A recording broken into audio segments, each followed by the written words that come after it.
kasih Bapa di surga, karena Engkau Allah yang baik, Allah yang selalu ada menyertai kami di sepanjang kehidupan kami. 1 minggu sudah kami lewati Tuhan, dan kami boleh merasakan penyertaan Tuhan dalam kehidupan kami. Dan terlebih lagi kami bersyukur karena kami sudah menerima anugerah kasih yang sempurna yang Tuhan berikan bagi kami.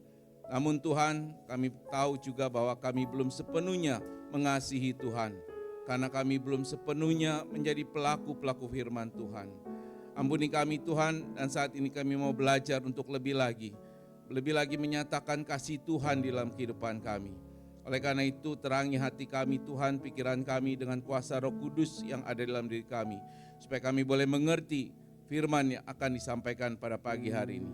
Kami mau serahkan untuk pemberitaan firman pada pagi hari ini ke dalam tangan-Mu, di dalam nama Tuhan Yesus. Haleluya. Amin. Amin. Silakan duduk Bapak Ibu Saudara yang dikasihi Tuhan. Shalom. Ya, puji nama Tuhan. Ya, kita sudah masuk di bulan Agustus ya. Agustus sudah mau lewat ya.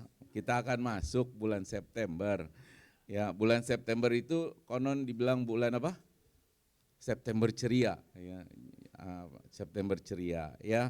Jadi kita harus menyambutnya dengan ceria pasti ya. Baik, Bapak Ibu Saudara yang dikasihi Tuhan, tema sharing firman Tuhan hari ini adalah kasih yang sempurna. Ya, terambil dari 1 Yohanes pasal 4 ayat 7 sampai yang ke-21. Saya ingin mengajak kita semua membaca ayat-ayat ini secara bergantian ya, secara bergantian. Jadi saya akan baca ayat yang pertama, jemaat yang wanita baca yang ayat yang kedua, kemudian disambut jemaat yang pria ayat ketiga. Saya akan mulai lagi dari ayat 4, demikian seterusnya sampai selesai ayat yang ke-21, mulai dari ayat yang ke-7. Ya. Kalau saudara sudah siap, mari katakan amin. Amin. Ya, baik. Demikian firman Tuhan dalam perikop Allah adalah kasih. Saudara-saudaraku yang kekasih, marilah kita saling mengasihi, sebab kasih itu berasal dari Allah, dan setiap orang yang mengasihi lahir dari Allah dan mengenal Allah. Jemaat wanita.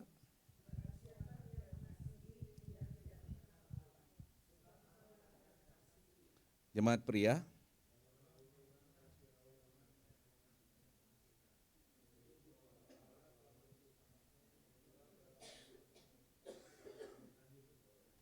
Ayat 10, inilah kasih itu, bukan kita yang telah mengasihi Allah, tetapi Allah yang telah mengasihi kita dan yang telah mengutus anaknya sebagai pendamaian bagi dosa-dosa kita.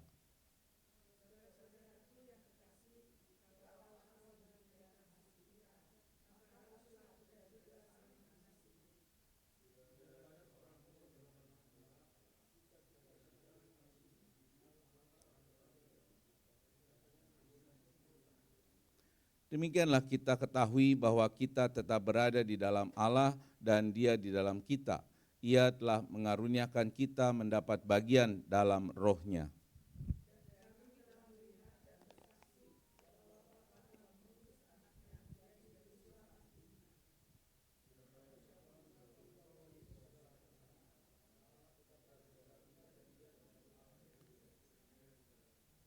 Kita telah mengenal dan telah percaya akan kasih Allah kepada kita. Allah adalah kasih, dan barang siapa tetap berada di dalam kasih, ia tetap berada di dalam Allah dan Allah di dalam dia.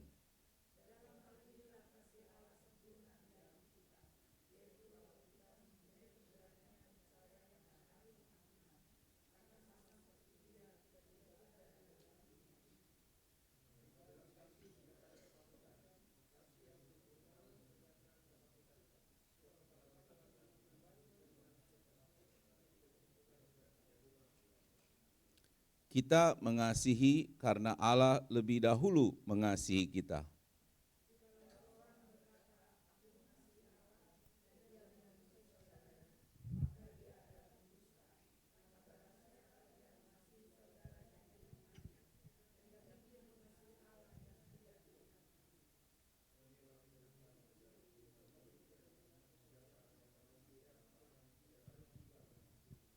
Amin. Demikian firman Tuhan. Yang berbahagia ialah kita yang selalu membaca, merenungkan, dan melakukan firman Tuhan. Haleluya. Nah, Bapak Ibu Saudara jemaat yang dikasihi oleh Tuhan, sejak awal Juli, kalau saudara masih ingat, kepada kita sudah disampaikan bahwa surat Rasul Yohanes ini adalah berisi perintah-perintah yang harus kita lakukan sebagai anak-anak Allah. Dan sejak 2 minggu yang lalu tadi Bu Emi sudah sampaikan bahwa kita diajarkan atau diperintahkan untuk bisa mengasihi dengan tindakan. Lanjut minggu lalu mengasihi di dalam kebenaran. Nah, hari ini ada perintah bagi kita yaitu untuk mengasihi sesama kita di dalam kasih yang sempurna. Ya, mengasihi sesama dengan kasih yang sempurna. Nah, kalau kita melihat di dalam 1 Yohanes pasal yang keempat, mungkin tolong Kamunci next ya. Kalau kita melihat di dalam 1 Yohanes pasal 4 dari ayat 7 sampai 21 ayat yang kita baca ini, di ayat 7 Yohanes menggunakan kata marilah ya, dikatakan bahwa marilah kita saling mengasihi. Namun kalau kita lihat di ayat yang ke-11, ya di ayat yang ke-11 nanti saudara baca bahwa kita bukan lagi Yohanes bukan lagi menghimbau, tapi harus dipakai kata harus ya. Dan juga di ayat yang ke-21 kalau kita lihat, inilah perintah yang kita terima dari Dia, dari Yesus. Siapa yang mengasihi Allah, ia harus juga mengasihi saudaranya. Jadi dengan kata lain Bapak Ibu Saudara, mengasihi itu bukanlah himbauan, bukan satu ajakan, tapi itu merupakan suatu keharusan, sesuatu yang wajib kita lakukan sebagai anak-anak terang, sebagai anak-anak Allah. Sekali lagi, barang siapa tidak mengasihi, ia tidak mengenal Allah, sebab Allah adalah kasih. Sekali lagi, barang siapa tidak mengasihi, ia tidak mengenal Allah, sebab Allah adalah kasih. Nah, dari ayat ini jelas ditegaskan kepada kita bahwa kasih itu bukan cuma salah satu sifat Allah, tetapi kasih itu adalah esensi dari keberadaan Allah itu sendiri. Jadi kasih itu adalah menunjukkan siapa Allah itu sebenarnya. Nah, ayat ini juga mengajarkan bahwa seseorang yang tidak memiliki kasih, maka dia tidak bisa benar-benar mengenal Allah.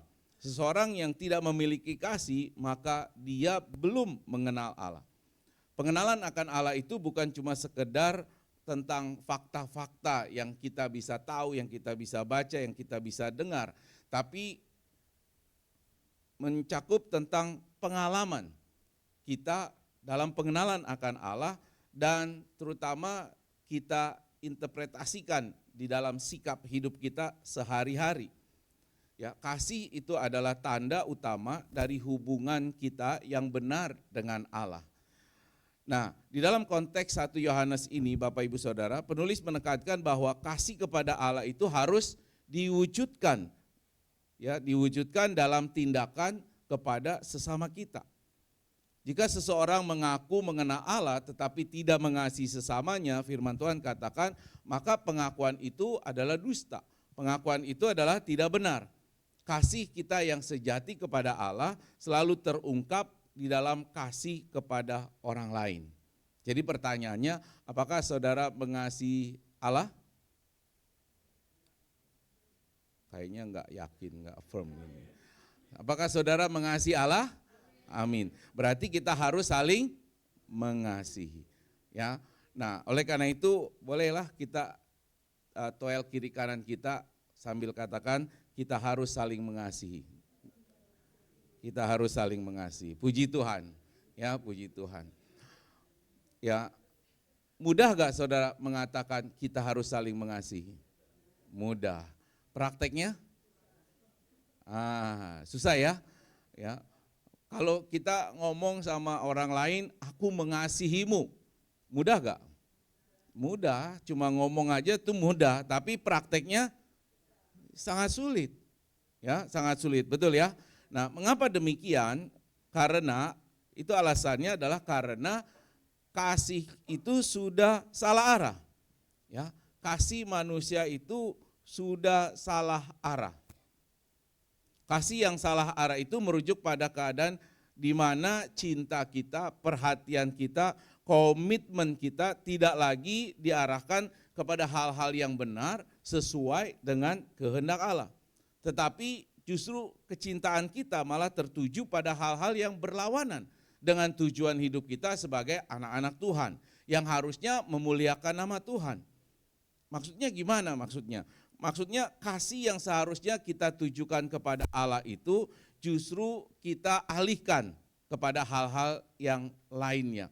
Kasih kita kepada sesama, kepada ciptaan Allah yang lainnya itu diselewengkan. Ya, diselewengkan kenapa? Karena dosa. Ya, dosalah yang menjadi biang kerok. Ya, biang kerok saya sebutnya. Yang menyebabkan manusia itu menjadi egois. Lebih mementingkan diri sendiri. Lebih mencintai keinginan daging dan keangkuhan hidup daripada memenuhi panggilan untuk mengasihi Tuhan dan sesama. Ya. Nah, ini berarti saudara, cinta manusia itu menjadi terfokus pada hal-hal yang duniawi, pada hal-hal yang materialistis, dan seringkali itu yang menjadi merusak manusia. Kasih tidak bisa diekspresikan sebagai kasih yang murni dan penuh keikhlasan sesuai dengan kehendak Allah. Nah, dengan kata lain Bapak Ibu Saudara yang dikasihi Tuhan, kasih yang salah arah itu adalah kasih yang tidak lagi berada dalam kerangka kehendak Allah. Melainkan menjadi cinta yang berpusat pada diri sendiri, kepentingan diri sendiri, kepada hal-hal materialisme atau ambisi duniawi. Yang pada akhirnya membuat kita itu menjauh dari Allah. Dan itu sebabnya manusia tidak dapat mengasihi. Kenapa? Karena Allah adalah kasih. Jadi ketika kita jauh dari Allah, maka kita tidak mungkin bisa mengasihi sesama kita. Apalagi dengan kasih yang sempurna. Itu sebabnya firman Tuhan katakan, barang siapa tinggal di dalam kasih, maka dia tinggal di dalam Allah dan Allah di dalam dia. Jadi kalau kita tidak tinggal di dalam Allah dan Allah di dalam kita, maka kita tidak mungkin tinggal di dalam kasih. Sehingga kita tidak mungkin bisa mengasihi sesama kita. Dengan demikian kita memahami bahwa jika kita hidup di luar Allah, maka sulit bagi kita untuk mengasihi sesama manusia.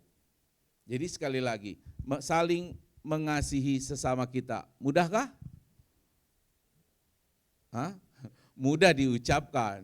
Sulitkah? Sulit. Kenapa sulit? Karena jangan-jangan kita hidupnya di luar Allah. Kalau kita sungguh-sungguh hidup di dalam Allah, harusnya saling mengasihi itu bukanlah hal yang terlalu sulit. Cuma memang kita perlu belajar ya saudara, untuk mengendalikan keinginan-keinginan daging diri kita sendiri. Dan faktanya memang manusia itu telah menjauh dari Tuhan dan hidupnya banyak di luar Tuhan.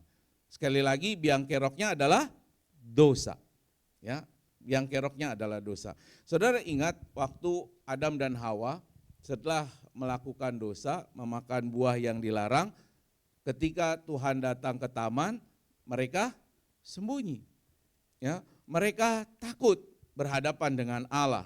Nah, kejadiannya di Kejadian 3 ayat 8 sampai 10 saya bacakan dari Alkitab Terjemahan baru, demikian firman Tuhan. Ketika mereka mendengar suara Tuhan Allah yang berjalan-jalan di taman pada waktu hari sejuk, manusia itu dan istrinya menyembunyikan diri dari hadapan Tuhan Allah di antara pepohonan di taman. Tuhan memanggil manusia itu dan berkata, "Di manakah engkau?" Ia menjawab, "Ketika aku mendengar suaramu di taman, aku menjadi takut karena aku telanjang, maka aku bersembunyi." Adam dan Hawa menjauhi Allah, saudara, dan bersembunyi karena ketakutan.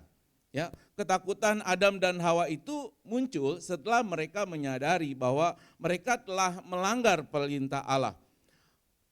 Mereka memahami bahwa dosa itu telah membuat satu konsekuensi, yaitu mendapat hukuman dan penghakiman dari Allah.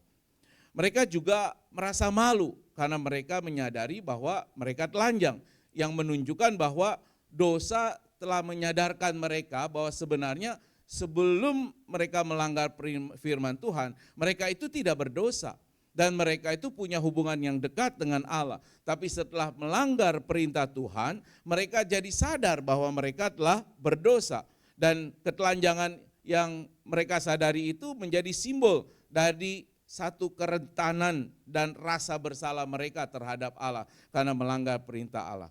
Ya, sebelumnya sekali lagi mereka tidak berdosa, mereka punya hubungan yang dekat dengan Allah. Tapi setelah berdosa maka mereka terpisah dari Allah dan ada rasa takut, perasaan ketakutan berhadapan dengan Allah.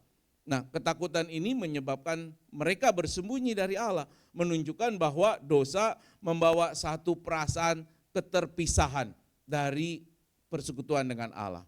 Nah, bukankah kita juga demikian Bapak Ibu Saudara? Ketika kita jatuh dalam dosa, ada satu perasaan yang takut, ya, perasaan yang mau menghindar dari hadapan Allah. Makanya ketika banyak orang berbuat dosa, dia meninggalkan gereja, dia meninggalkan ibadahnya. Dia tidak lagi mau dekat dengan Allah. Dan semakin dia menjauh dari Allah, maka hubungan dengan Allah semakin rusak. Namun demikian, manusia yang sudah jatuh dalam dosa, yang mengalami keterpisahan dengan Allah, sekalipun manusia itu berbuat dosa, layak mendapat penghakiman dan penghukuman, dan terpisah dari Allah, namun Allah tetap mengasihi manusia, karena Allah adalah kasih. Allah tetap mengasihi manusia karena Dia adalah kasih.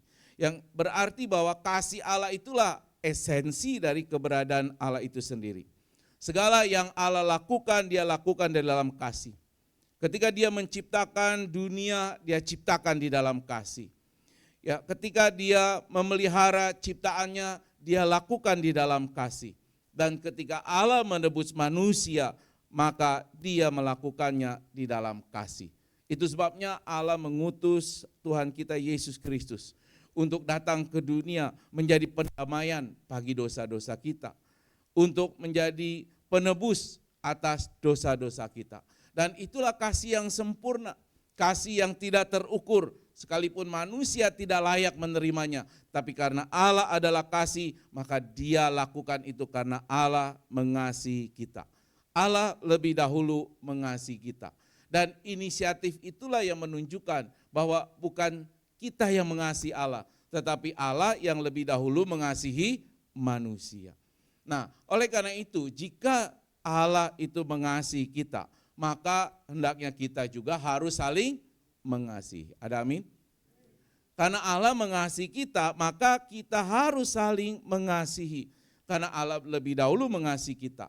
Dan dengan mengasihi sesama itu berarti sebenarnya kasih yang salah arah tadi sudah dikembalikan kepada kasih kepada Allah yang sesungguhnya. Ya, kenapa saya katakan demikian, saudara? Apa alasannya? Karena ketika kita mengasihi sesama manusia berarti sebetulnya menunjukkan kita mengasihi Allah. Kasih kita kembali diarahkan kepada Allah dan akhirnya dampaknya adalah kasih kita kepada manusia.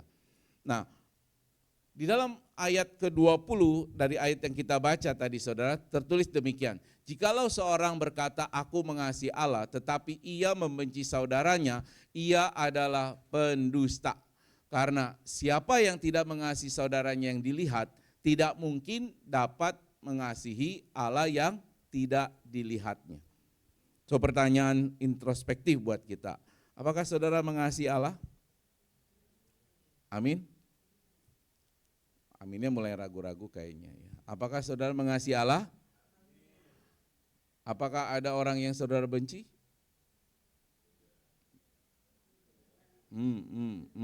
Ya, hati-hati.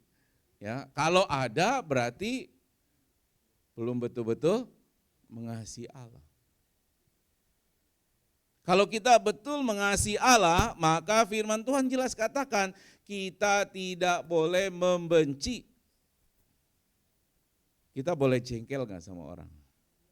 Boleh, tapi jangan sampai membenci. Kita boleh marah gak sama seseorang? Boleh, tapi jangan sampai membenci. Karena kalau sudah membenci saudara kita, maka kita ini berdusta. Yang mengatakan bahwa aku mengasihi Allah, kita berdusta. Ya.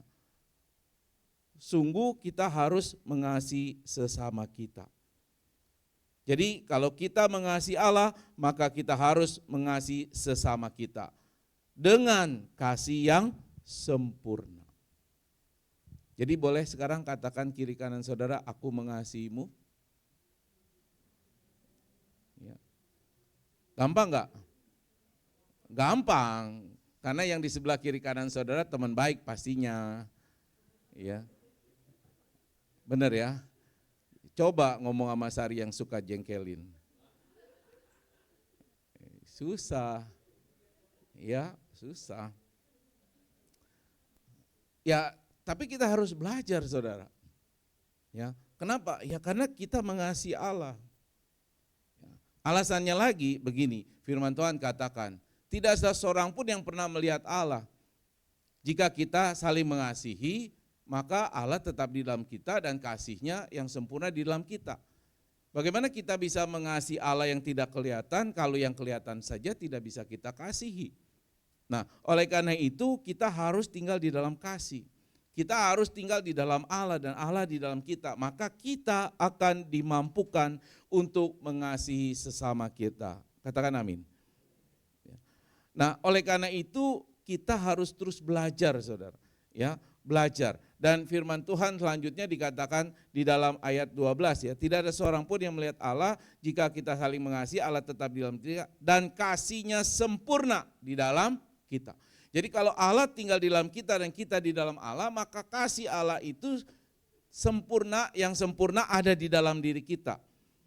Dan kasih yang sempurna itu firman Tuhan katakan tadi di ayat 18 bahwa di dalam kasih tidak ada ketakutan. Kasih yang sempurna melenyapkan ketakutan. Kasih yang sempurna melenyapkan ketakutan sebab ketakutan mengandung hukuman. Dan siapa yang takut ia tidak sempurna di dalam kasih. Ya. Oleh karena itu dikatakan kita, tadi ada ayat mengatakan bahwa kita tidak merasa takut. Akan ada satu keberanian ketika datang hari penghakiman. Ini sesuatu yang mendalam buat saya sih ya. Kenapa? Karena banyak orang takut mati ya. Banyak orang takut mati, betul ya. Kenapa takut mati? Ya karena takut ada penghukuman pada hari penghakiman nanti. Padahal jelas-jelas kita sudah ditebus. Ya, kita sudah diselamatkan. Jadi harusnya kita tidak boleh ada rasa takut ketika penghakiman itu datang. Ya, kalau kita takut berarti kasih kita ini belum betul-betul kepada Allah yang sempurna. Kita belum betul-betul tinggal di dalam Allah. Ya. Nah, ini menjadi satu poin yang perlu kita renungkan Bapak Ibu Saudara. Jadi apakah saudara mau saling mengasihi dengan kasih yang sempurna? Amin ya. Ya ragu-ragu nggak apa-apa dah, pokoknya saya aminkan aja. Ya, karena saya tahu saudara juga pasti merasa berat nih, sulit nih ya. Tapi ya itulah firman Tuhan. Ya. Nah, apa ciri-cirinya kalau kita saling mengasihi dengan kasih yang sempurna? Yuk. Terambil dari 1 Korintus 13 ayat 5, saudara pasti hafal itu ayatnya ya. Tapi saya mau uraikan begini, ada 10 ciri-ciri, nanti saudara bisa jadikan ini tolok ukur ya. Yang pertama, kasih yang sempurna itu tidak egois, tidak mencari keuntungan pribadi. Sebaliknya kasih yang sempurna itu terfokus pada kepentingan orang lain. Seperti yang diajarkan di dalam 1 Korintus 3 ayat 13 ayat 5. Kasih tidak mencari keuntungan diri sendiri. Ada tambahan lagi, tidak pemarah, tidak menyimpan kesalahan orang lain. Ya. Jadi kasih yang sempurna itu tidak mementingkan diri sendiri, tapi mementingkan orang lain, Bapak Ibu Saudara. Ya, mementingkan orang lain. Itu sebabnya di dalam pengajaran servant leadership, kalau kita mengacu kepada apa yang Tuhan Yesus lakukan, dia itu selalu punya empati yang tinggi. Sehingga dia mengerti apa yang menjadi kebutuhan orang lain. Yesus begitu berempati, mementingkan kita daripada dirinya sendiri. Itu sebabnya dia rela mati di atas kayu salib, karena dia mementingkan kita daripada dirinya sendiri. Ya, so kasih yang sempurna tidak mementingkan diri sendiri. Yang kedua, kasih yang sempurna itu sabar dan murah hati. Jadi kasih yang sempurna bersifat sabar di dalam apa? Dalam menghadapi kelemahan, kekurangan dan kesalahan orang lain. Ya, kadang-kadang kita sulit nih.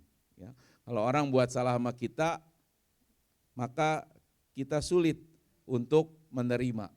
Ya, sekali bolehlah, 2 kali, ya oke lah, 3 kali, awas lu kurang ajar. Ya. Kita seringkali nggak sabar dengan kelemahan-kelemahan orang lain. Ya, itu berarti mungkin kita perlu belajar lebih sabar, lebih murah hati, suka memberi tanpa mengharapkan imbalan. Ya, karena di sekeliling kita banyak orang yang punya kelemahan, betul ya? Tidak ada manusia yang sempurna, makanya ya kita harus sabar menghadapinya. Apalagi di dalam hubungan keluarga, ya tentu semua punya kelemahan. Nah, kita perlu belajar saudara dengan apa? Kasih yang sempurna. Yang ketiga, kasih yang sempurna itu mengampuni tanpa syarat. Tanpa syarat, seperti Allah mengampuni kita tanpa syarat, maka kita juga harus berani mengampuni orang lain tanpa syarat apapun, tanpa tuntutan apapun. Ya, tapi sukanya kan kita gitu ya, kalau mau ngampuni orang lain, ya saya ampuni, awas jangan ulang lagi ya, gitu ya. Berarti ada syaratnya tuh, ada syarat. Ini hal yang tidak mudah, tapi sekali lagi kalau kita hidup di dalam Allah dan Allah hidup di dalam kita, maka kasih Allah menjadi sempurna di dalam diri kita. Yang keempat adalah tidak iri atau sombong.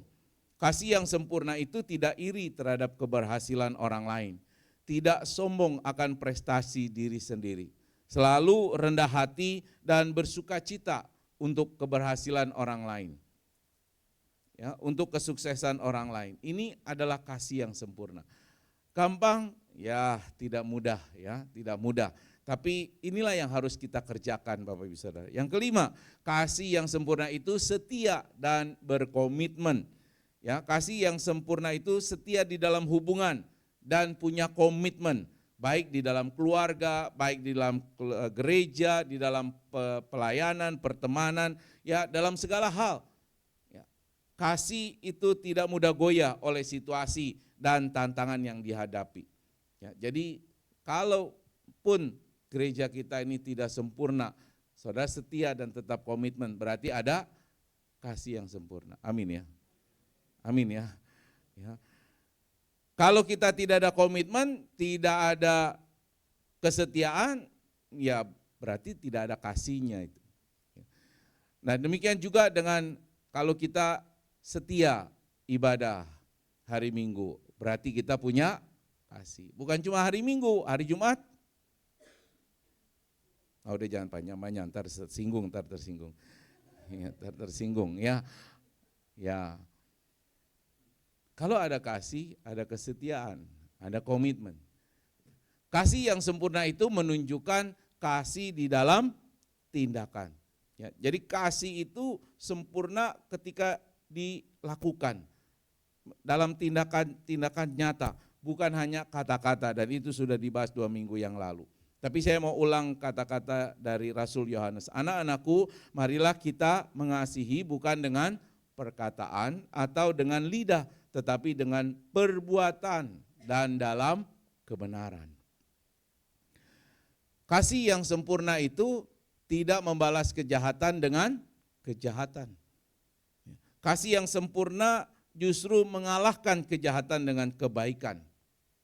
Ya, menurut Rasul Paulus dalam Roma 12 ayat 21, kasih yang sempurna itu bersifat memulihkan, bukan menghukum. Ya, kasih yang memulihkan. Yang kedelapan, kasih yang sempurna itu bersukacita di dalam kebenaran. Bersukacita di dalam kebenaran dan berpegang pada apa yang baik. Kasih yang sempurna tidak kompromi dengan ketidakadilan, tidak kompromi dengan kejahatan, tapi justru mendukung kebenaran di dalam segala hal. Yang berikut, kasih yang sempurna itu berani berkorban.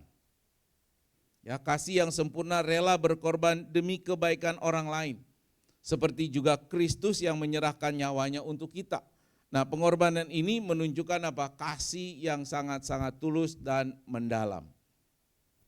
Dan yang terakhir, kasih yang sempurna itu mengasihi tanpa batasan. Ya, kasih yang sempurna tidak ada diskriminasi, tidak memandang suku, apalagi bentuk tubuh ya, enggak. Kasih yang sempurna itu tidak ada batasan. Ya, kasih yang sempurna itu melampaui batas-batas manusiawi dan mencerminkan kasih Allah yang bersifat universal ya, kepada semua orang. Nah, saudara, kasih yang sempurna di dalam diri manusia yang harus kita tunjukkan itu harus menjadi refleksi dari kasih Allah yang bekerja melalui Roh Kudus yang ada di dalam diri kita. Nah, kasih itu tidak hanya diwujudkan dalam perbuatan yang cuma omong-omongan aja, tapi juga dalam sikap hati yang tulus dan murni.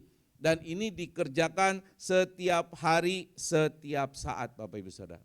Ya, jadi kalau kita ingin mempunyai kasih yang sempurna, maka kita harus hidup di dalam Allah dan Allah di dalam kita. Kita harus hidup di dalam roh dan kebenaran, sehingga kita mampu mengasihi orang-orang di sekeliling kita dengan kasih yang sempurna. Jadi kita yang sudah percaya dan menerima Yesus sebagai Tuhan dan Juru Selamat kita, kita harus menyatakan dengan saling mengasihi. Karena Allah adalah kasih. So kita harus saling mengasihi karena Allah adalah kasih. Kita harus saling mengasihi karena Allah lebih dahulu mengasihi kita. Kita harus saling mengasihi karena itu berarti Allah tinggal di dalam kita dan kita di dalam Allah. Kita harus saling mengasihi karena dengan itu kita menyatakan kasih Allah kepada manusia. Jadi siapkah saudara untuk saling mengasihi satu dengan yang lain? Amin. Ingat 10 ciri-ciri kasih yang sempurna ini yang menjadi barometer. Kalau belum berarti kita belum sungguh-sungguh mengasihi. Maka kita perlu minta pertolongan Roh Kudus untuk mengajari kita. Ya, dan semua kita ada dalam satu proses. Selalu saya senang katakan kita ini dalam satu proses. Kita yang sekarang tidak bisa sempurna, tapi dalam proses maka Tuhan akan bentuk kita menjadi sempurna. Pada waktu Tuhan datang, maka kita dengan penuh keberanian ya berhadapan dengan Allah, muka dengan muka. Karena kita sudah menyatakan kasih Allah kepada manusia. Dan saya akan menutup khotbah hari ini dengan sebuah kisah yang kasih yang sempurna ya, dari seorang Corrie ten Boom. Ada yang pernah dengar? Belum pernah dengar? Oke. Ya, ketika saya mempersiapkan khotbah ini, saya ketemu tokoh ini, saudara. Dan karena penasarannya, jadi 2 hari kemarin saya nonton filmnya di YouTube. Ya, nonton di YouTube. Ini yang memproduksi adalah Billy Graham Production, ya, luar biasa. Nah, Corrie ten Boom ini, saudara, lahir pada tahun 1892, ya, 15 April 1892, dan dia meninggal dunia 15 April juga, jarang-jarang tuh ya, lahir 15 April, meninggal 15 April, di tahun 1983. Jadi pada usia berapa tuh ya? 91 tahun. Ya, usianya 91 tahun. Nah, dia berasal dari keluarga Kristen yang sangat kuat. Ya, satu keluarga itu sangat kuat. Dan ayahnya itu adalah seorang pembuat jam di kota Haarlem di Nederland. Ya, Haarlem di Nederland.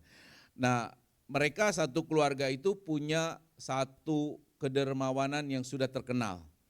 Dan mereka punya komitmen sosial yang sangat diakui oleh lingkungan sekitarnya.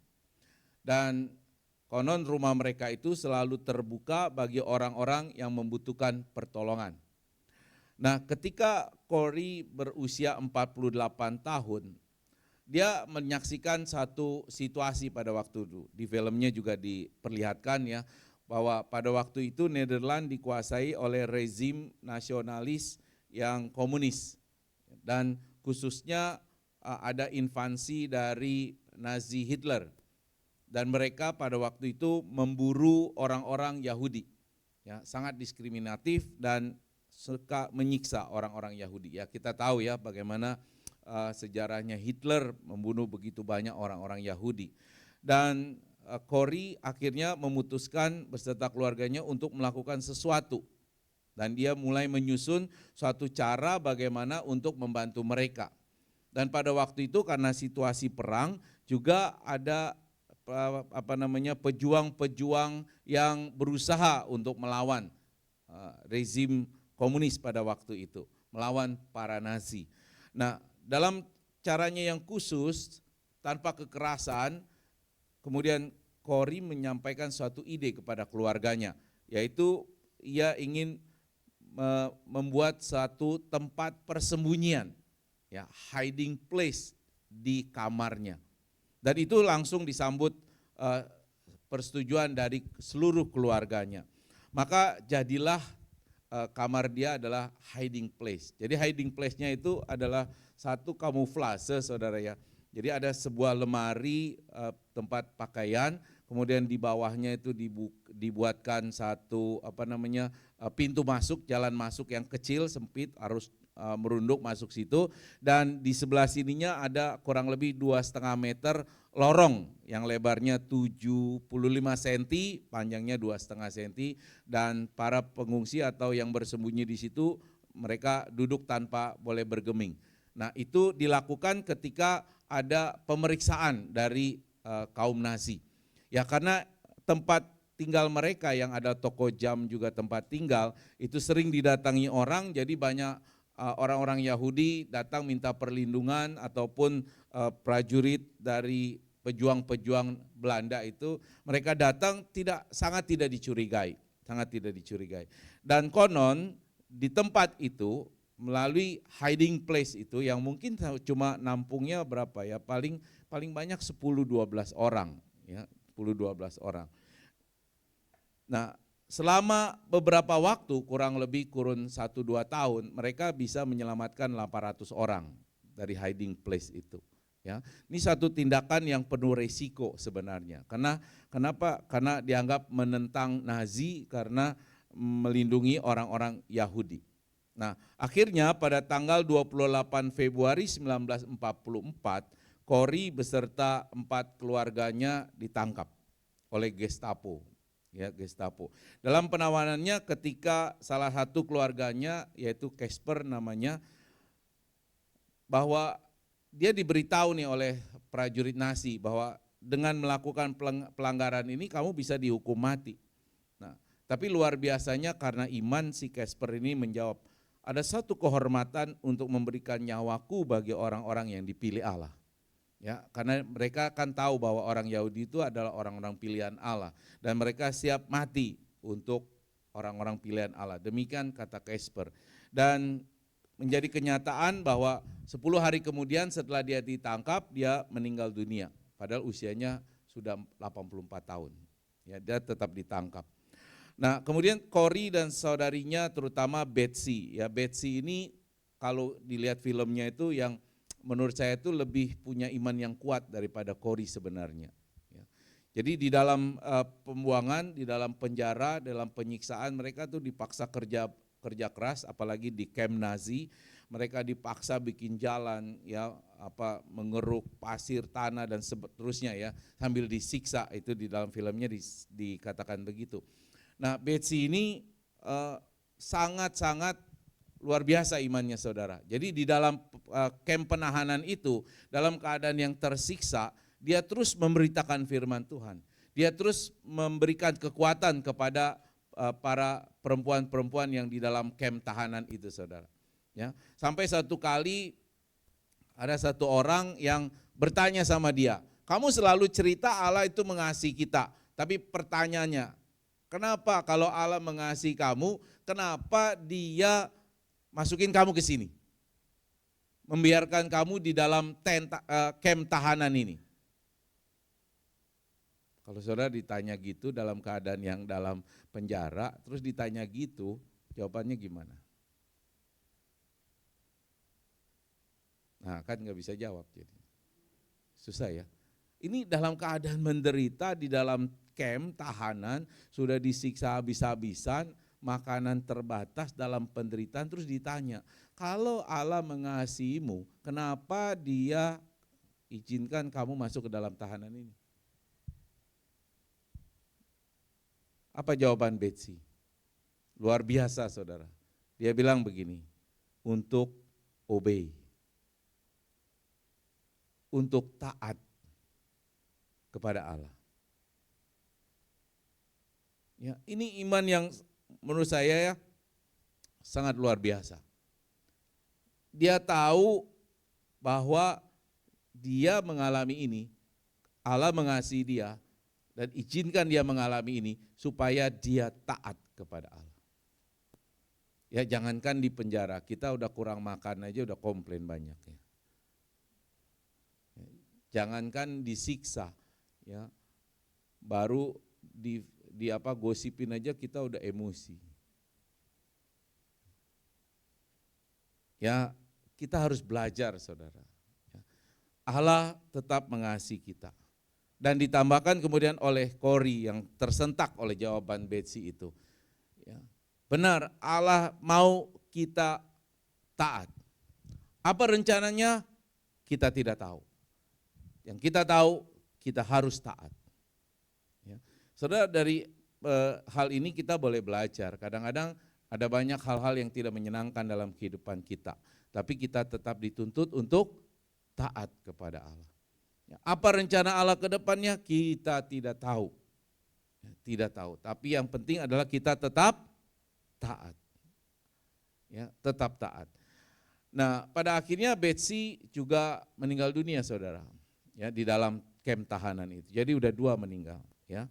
Saudaranya Kori usia 60 tahun, dia juga di penjara di tempat yang lain, dan karena di dalam penjara dia jatuh sakit, kena tuberkulosis, dan akhirnya dia juga meninggal dunia di penjara.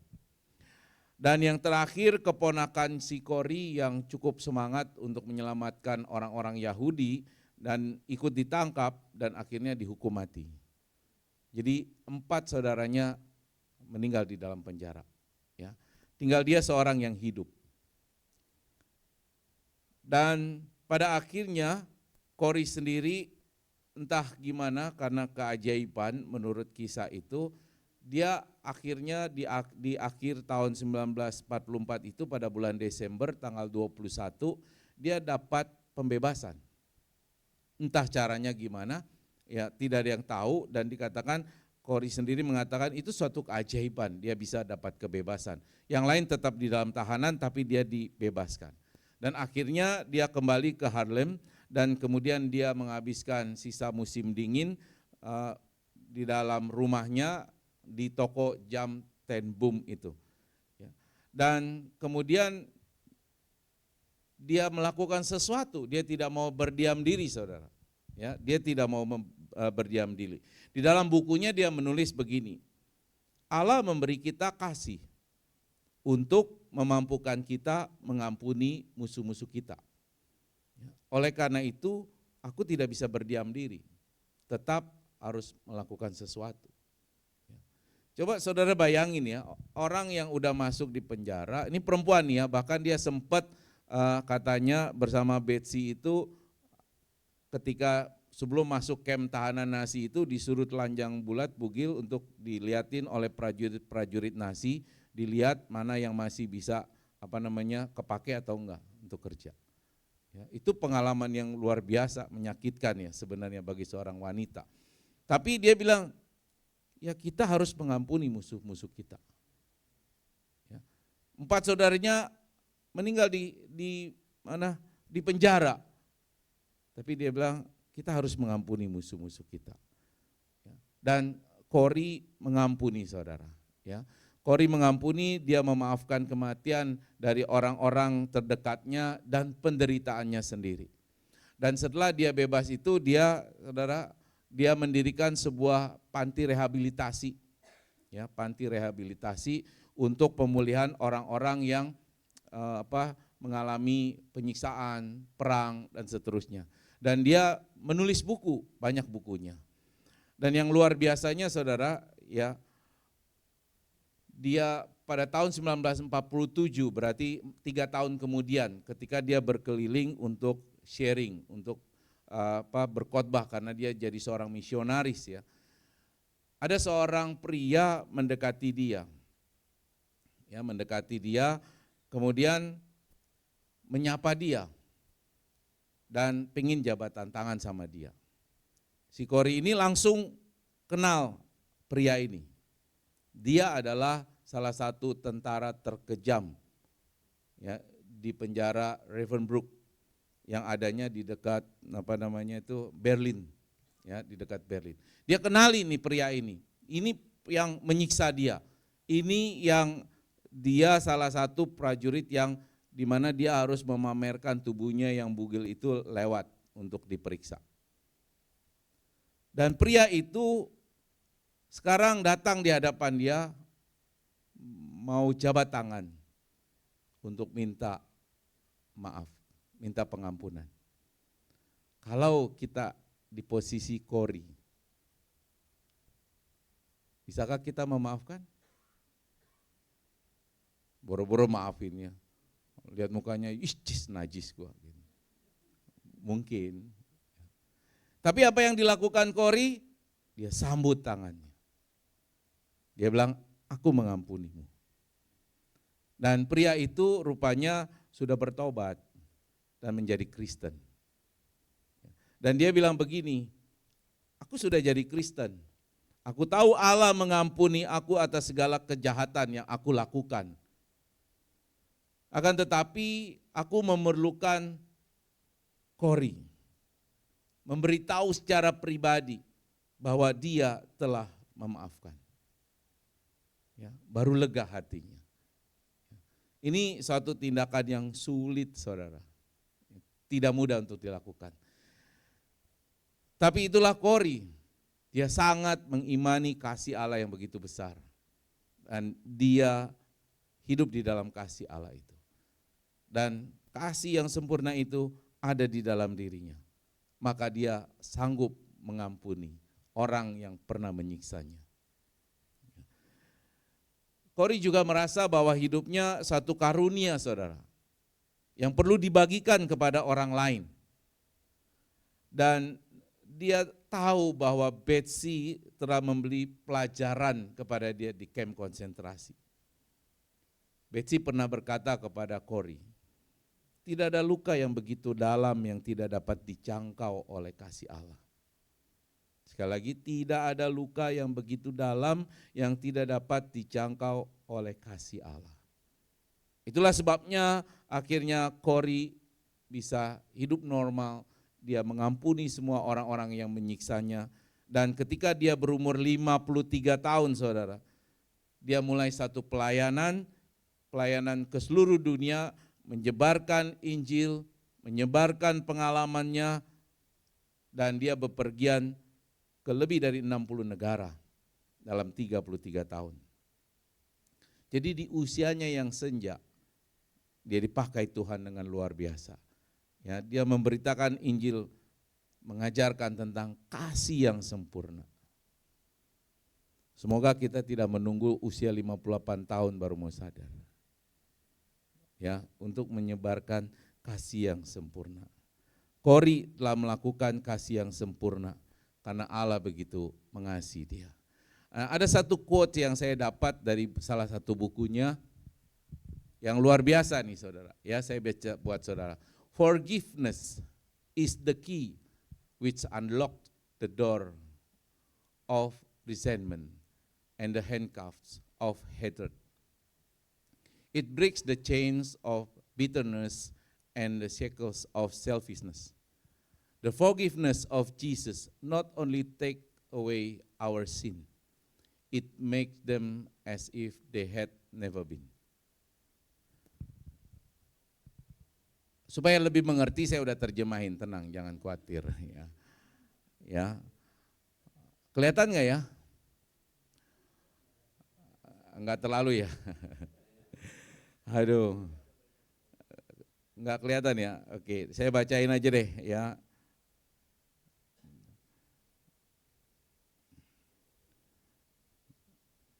Pengampunan adalah kunci yang membuka pintu kebencian dan belenggu kebencian. Pengampunan mematahkan rantai kepahitan dan belenggu keegoisan. Pengampunan Yesus tidak hanya menghapus dosa-dosa kita, tetapi juga membuatnya seolah-olah tidak pernah ada.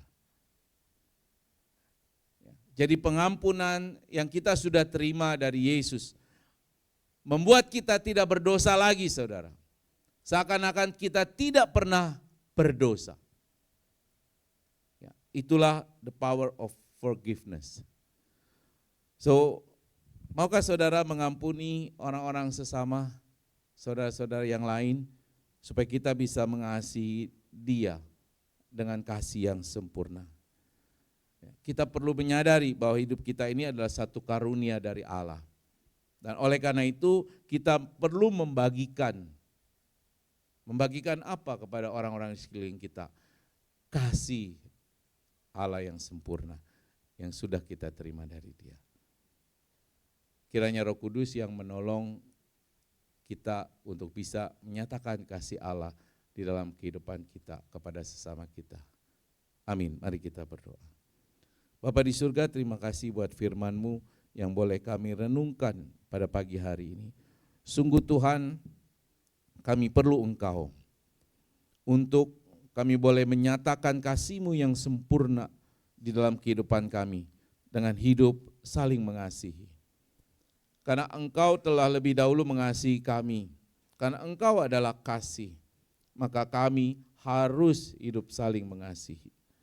Dan biarlah kiranya lewat kepada firman-Mu pada pagi siang hari ini, kami ditegur, diingatkan, dan dimotivasi untuk kembali hidup di dalam Engkau dan Engkau di dalam kami. Sehingga kami boleh menyatakan kasih-Mu yang sempurna, yang sudah menebus kami, menyelamatkan kami, menghapus dosa-dosa kami. Sehingga kami harus menyampaikan kasih itu kepada orang-orang di sekeliling kami, lewat tindakan-tindakan nyata dan dengan hati yang tulus dan murni, yang penuh kasih yang sempurna itu, terutama kepada saudara-saudara kami yang ada di sekeliling kami.